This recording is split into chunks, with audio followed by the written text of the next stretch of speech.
السلام علیکم ورحمۃ اللہ وبرکاتہ۔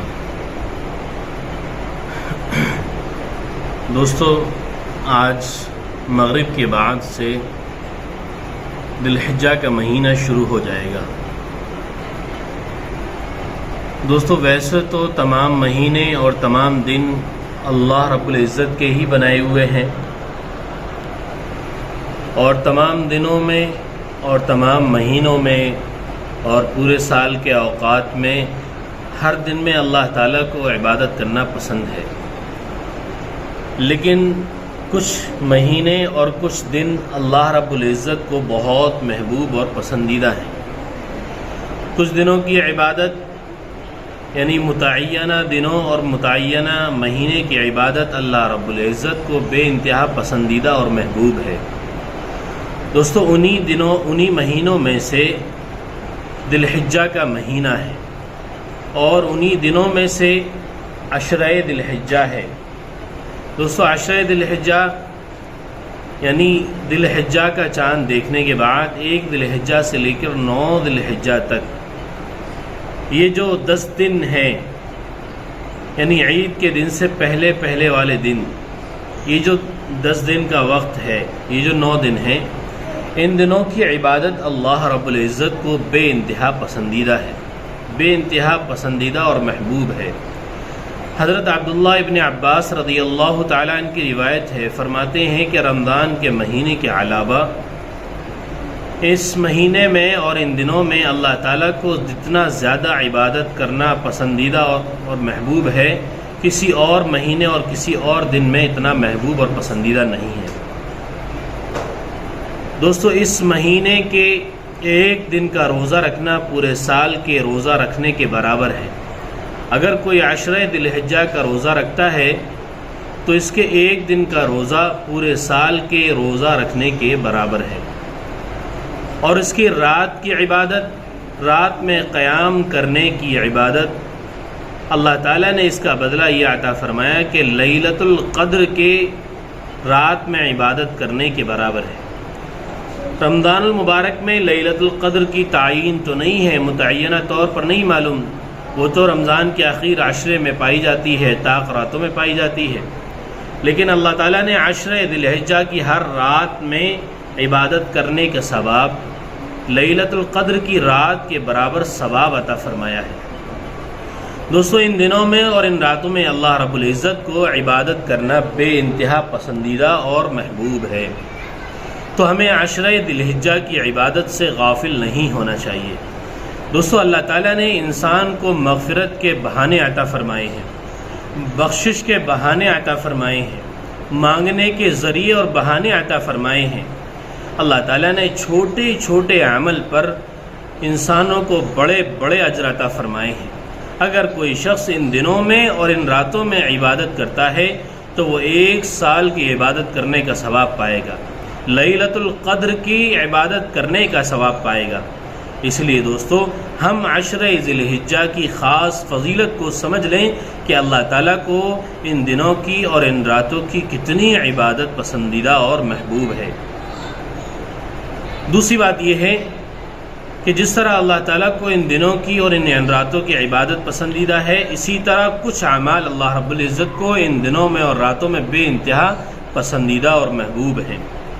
وہ یہ ہے کہ ان دنوں میں اللہ رب العزت کا خوب ذکر کیا جائے، خوب اللہ کے نام کو بولا جائے، خوب تسبیحات پڑھی جائیں، خوب اللہ کا ذکر کیا جائے، تسبیح فاطمی پڑھی جائے، استغفار پڑھا جائے، قرآن پاک کی تلاوت کی جائے، اللہ سے خوب مانگا جائے، دوسرے تکبیر و تحمید خوب کی جائے، اللہ کے نام کو بار بار بولا جائے، استغفار کی کثرت ہو، تسبیحات ہو، خوب اللہ کے نام کو بار بار بولا جائے۔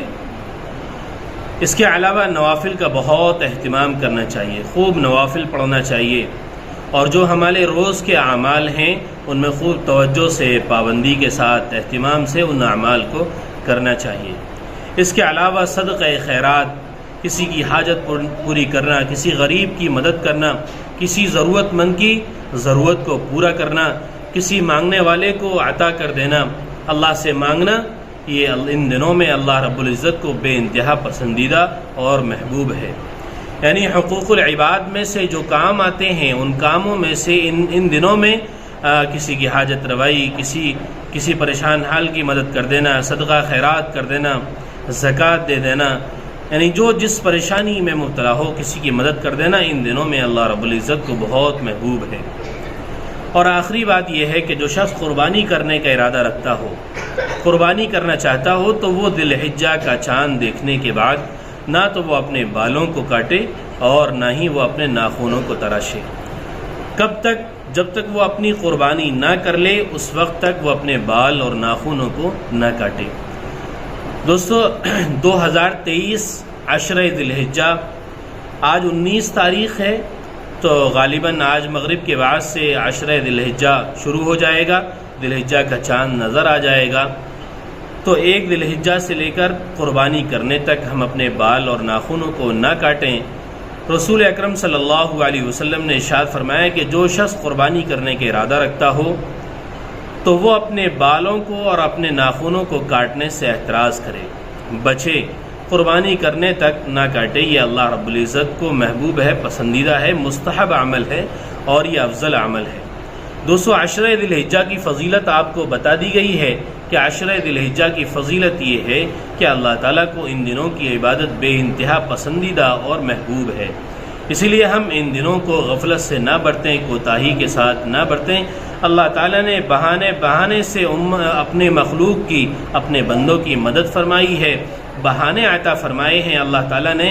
ہمیں یہ جو اللہ نے وقت عطا فرمایا ہے ہم اس وقت کی قدردانی کر لیں، عشرہ ذی الحجہ کی قدردانی کر لیں، اس کے دنوں کی اور اس کی راتوں کی قدردانی کر لیں۔ اگر ہم نے عشرہ ذی الحجہ میں اللہ رب العزت سے اپنی مغفرت کرا لی، اپنی بخشش کرا لی، اپنے مرحومین کے لیے ہم نے بخشش کرا لی، تو ہم نے عشرہ ذی الحجہ کو پا لیا۔ دوستو عشرہ ذی الحجہ آج سے شروع ہو جائے گا، اس کا خیال رکھیں، اس کی عبادتوں کا خوب خیال رکھیں۔ اللہ رب العزت ہمیں عشرہ ذی الحجہ میں خوب عبادت کرنے کی توفیق عطا فرمائے، خوب مانگنے کی توفیق عطا فرمائے، خوب رونے اور گڑ گڑانے کی توفیق عطا فرمائے۔ اللہ نے یہ مانگنے کے دن عطا فرمائے ہیں، اس کے دنوں میں خوب عبادت کرنے کی توفیق عطا فرمائے۔ دوستو ہم نے آپ کو عشرہ ذی الحجہ کی فضیلت بتائی ہے، اس کی فضیلت کا خاص خیال رکھیں۔ یہ عشرہ ذی الحجہ کی سب سے خاص فضیلت ہے۔ اور پھر وقوف عرفہ کا روزے کا کیا فضیلت ہے، وقوف عرفہ کا کیا درجہ ہے، اللہ تعالیٰ نے اس کا کیا اجر عطا فرمایا ہے۔ نیکسٹ ویڈیو میں انشاءاللہ اگلی ویڈیو میں آپ کو ہم ضرور بتائیں گے کہ وہ عرفہ کے دن کے روزے کی فضیلت اور اس دن کی فضیلت۔ آپ ہماری ویڈیو کو شیئر ضرور کر دیں تاکہ دوسرے لوگ بھی اس ویڈیو کے ذریعے سے فائدہ اٹھا سکیں۔ السلام علیکم ورحمۃ اللہ وبرکاتہ۔